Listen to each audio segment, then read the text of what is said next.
애 데리고 한 번씩 키즈 카페에 가면 참 재밌습니다. 엄마, 아빠, 애 할 거 없이 누군가와의 교류를 이렇게 시작하거든요. 안녕, 몇 살이야? 아, 예뻐라, 몇 개월이에요? 그럼 이렇게 전개됩니다. 아, 4살이에요. 어머, 그럼 우리 보검이가 형이네. 애라고 다를 거 없습니다. 몇 살이야? 5살, 너는? 난 7살. 내가 2살 많으니까 이제 언니라고 해. 자, 미끄럼틀은 내가 언니니까 먼저 탈게. 잘 따라와. 그럼 뒤에 있던 애가 뭔가 억울했는지 자랑하듯이 한마디 던집니다. 알았어. 근데 우리 오빠는 8살이야. 지금은 애가 좀 커서 그러지는 않는데 얼마 전까지만 해도 애들이 많이 모여있는 곳에 가면 저 역시 종종 나이를 물어보는 편이었습니다. 11월, 12월생 아이 키우는 부모님들은 공감하실 텐데 아이가 12월 말에 태어났다 보니 아이의 신체 및 언어 발달에 좀 민감한 편입니다. 나중에 초등학교 고학년 넘어가면 크게 상관없다고는 하던데 어릴 때는 1달, 2달 차이가 체감이 꽤 되거든요. 그래서 키즈카페 같이 아이들 많이 모여있는 곳에 가면 개월수나 나이를 확인하면서 우리 애가 키는 잘 크고 있는지 말은 느리지 않은지 한번 체크해 보는 거죠.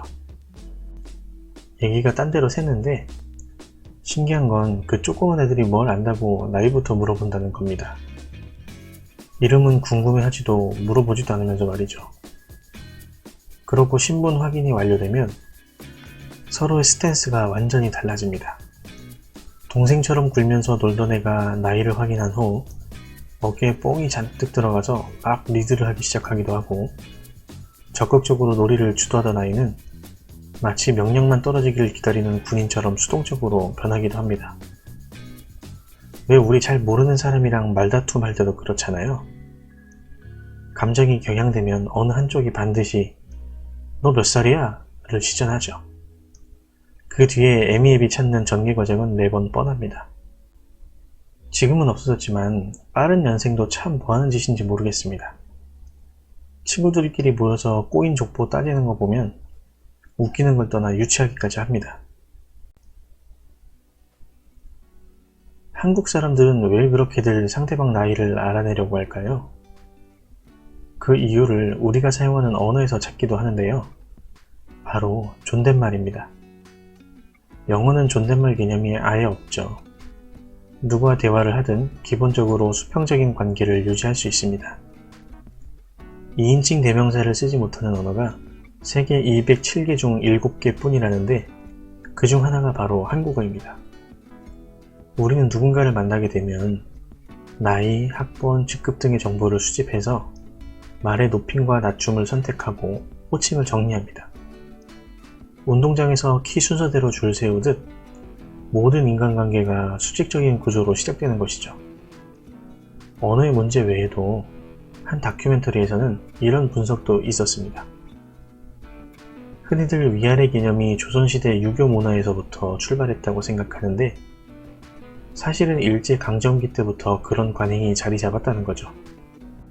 일본 근대 교육제도를 창설한 초대 문부 대신 모리 아리노리는 사범학교 교육에 군대식 교육을 도입하고 군인처럼 학년 간의 서열을 만들었습니다.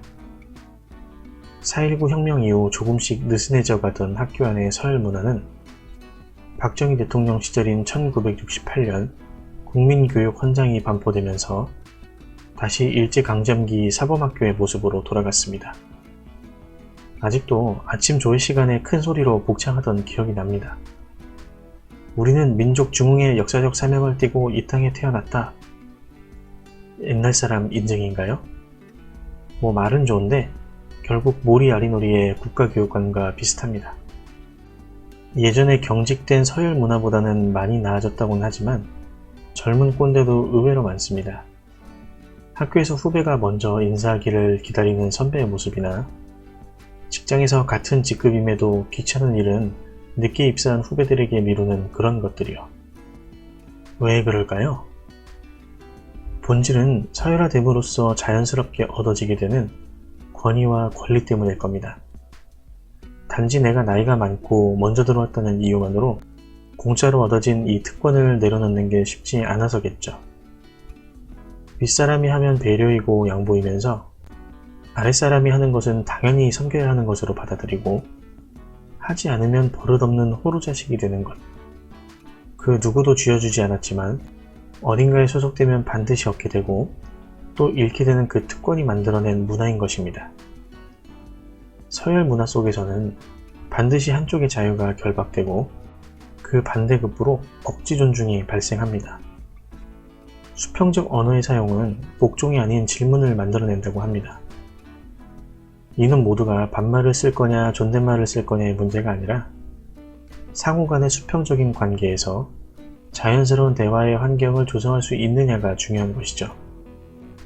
메이저리그 출신 박찬호 선수가 과거 한 방송에서 한국 야구와 미국 야구의 차이를 말한 적이 있었는데요. 한국은 회의를 할 때 감독, 코치, 선배들 순으로 발언을 한다고 합니다. 경기 결과에 대한 지적이 주를 이루고 선수들의 의견 없이 회의를 종료합니다. 반면 미국은 선수들이 의견을 자유롭게 말하고 코치들은 가만히 듣는다고 합니다. 의사표현에 대한 교육을 받았기 때문에 그런 분위기가 아주 자연스러웠던 거죠. 박찬호 선수는 미국에서 제일 힘들었던 게 본인에게 하는 질문들이었다고 합니다. 넌 어떻게 생각해? 코치는 선수의 얘기를 듣고 싶어 했기에 늘 생각을 해야 했고 그게 자연스럽게 창의력으로 연결되고 결국 팀을 성장시키는 주요한 요인이 된다는 것이었습니다. 저도 이런 서열 문화에 의식을 많이 하는 편이어서 제 나름대로 실천하려고 노력하는 것이 두 가지가 있는데요. 바로 권위의식 내려놓기와 꾸준한 대화의 시도입니다. 예를 들면 게임에서 레벨이 올라가면 하나씩 풀리는 퀘스트처럼 군에서는 일병이 되면 화장실에 혼자 갈 수 있게 되고 상병이 되면 PX에 갈 수 있게 되며 상병이 꺾이면 내무반에서 관물대에 등을 기대고 앉아 있어도 되는 것과 같은 말도 안 되는 규칙이 있었습니다. 지루한 군 생활을 버티는 나름의 재미적인 요소이기도 했지만 군기를 잡는다는 명목하에 만들어진 전형적인 권위의식의 산물이죠. 제가 내무실 왕고가 되던 날 이 규칙을 없애버렸습니다. 자기 할 일만 충실히 하면 이등병이 내무실에 누워있든 말든 상관 안 하겠다는 거였죠. 전역하고 몇 달 후에 후임들이 외박을 나와서 술 한잔 했었는데 저 때문에 내무반 개판됐다는 투정을 한참 동안이나 들어야 했습니다. 본인들이 쥐었어야 할 권위와 권리, 그 특권을 제가 발로 걷어차버렸으니 원망스러웠겠죠. 저 역시 쉽지는 않았지만 권위의식을 포기해보겠다는 일련의 실천이었습니다. 지금의 회사에서는 팀원들에게 난 너희들의 윗사람이 아니다 라고 종종 얘기를 합니다. 서로가 현재 자신의 능력과 위치에서 가장 잘 할 수 있는 역할을 부여받은 것뿐 그것이 상하 관계를 만든다고는 생각하지 않는다고요. 그렇게 제 권위를 내려놓으려는 노력을 한 후에 그들과 대화를 많이 하려고 시도합니다. 특별한 대화법은 없습니다. 그냥 제 얘기를 많이 하려고 노력하는 거죠. 심각한 얘기가 아니더라도 그냥 제가 사는 모습을 들려주면 상대방도 긴장을 풀고 편하게 자기 얘기를 하기 시작합니다. 저에게 100% 솔직하게 얘기는 하진 않겠지만 만족도는 대체로 괜찮은 것 같습니다. 자, 결론은 이렇습니다.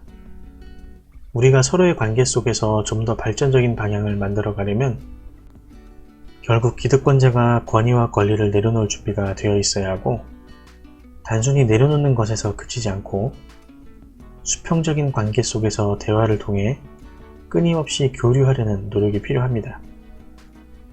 어렵더라도 조금씩이나마 바꿔보려는 노력을 하다 보면 훨씬 더 창의적으로 대화하고 있는 우리의 모습을 발견하게 되실 겁니다. 시청해주셔서 감사합니다.